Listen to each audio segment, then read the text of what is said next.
Hello there, folks. Hope you're all doing well. I'm here on the gorgeous Assateague Island National Seashore, a true Maryland treasure. I've actually never been out here. I've never seen the Maryland coast before, even though it's my home state. So finally made it out here. I had the day off today. Really nice. We just drove out here about 2.5 hours from DC or so.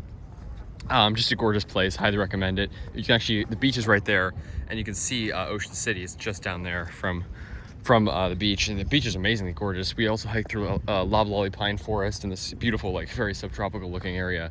And now here on the it's also amazing because everything's starting to turn brown, turn color and turn brown, all the trees in DC. But here, a lot of it's evergreen, and also it's just stayed warmer here, so a lot of it's retained its foliage, and again, most of this is evergreen, so it's really cool.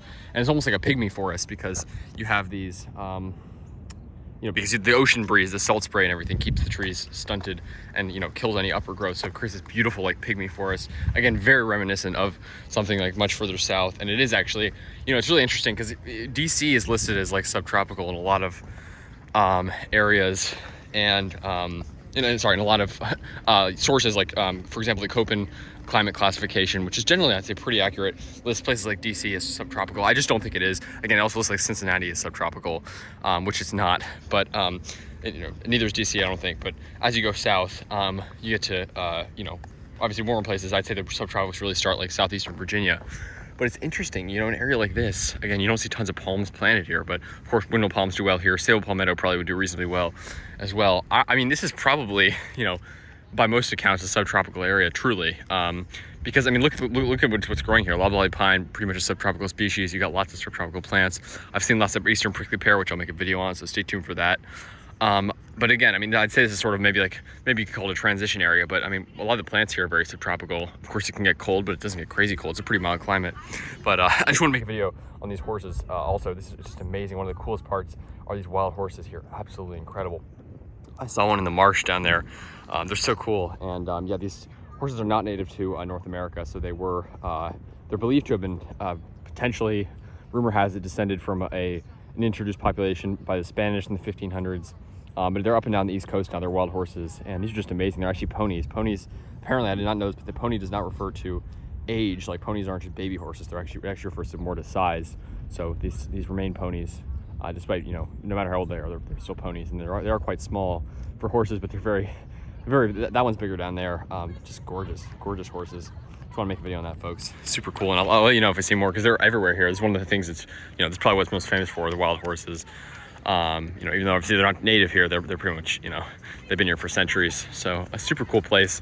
I highly recommend it. I mean, it's amazing how much it reminds me of places like, in Virginia Beach. It's basically the exact same plants, minus the live oaks and Spanish moss, but we're really not that far. I mean, just down the eastern shore, even on the eastern shore, there's still Spanish moss. The northernmost populations are on the eastern shore. So Delaware is just up there. Virginia is not that far. The eastern shore is split into 3 states, parts of Virginia, Maryland, and then Delaware. So really cool. But yeah, again, this area is very fascinating, and it sort of gets me thinking a lot, wondering if this is truly subtropical or not. I want to get your guys' thoughts on that, because I don't know. I feel like this really does seem like a subtropical area. I mean, just look at the plants growing here. You'd not see these much further north of here, especially the loblolly pine specifically.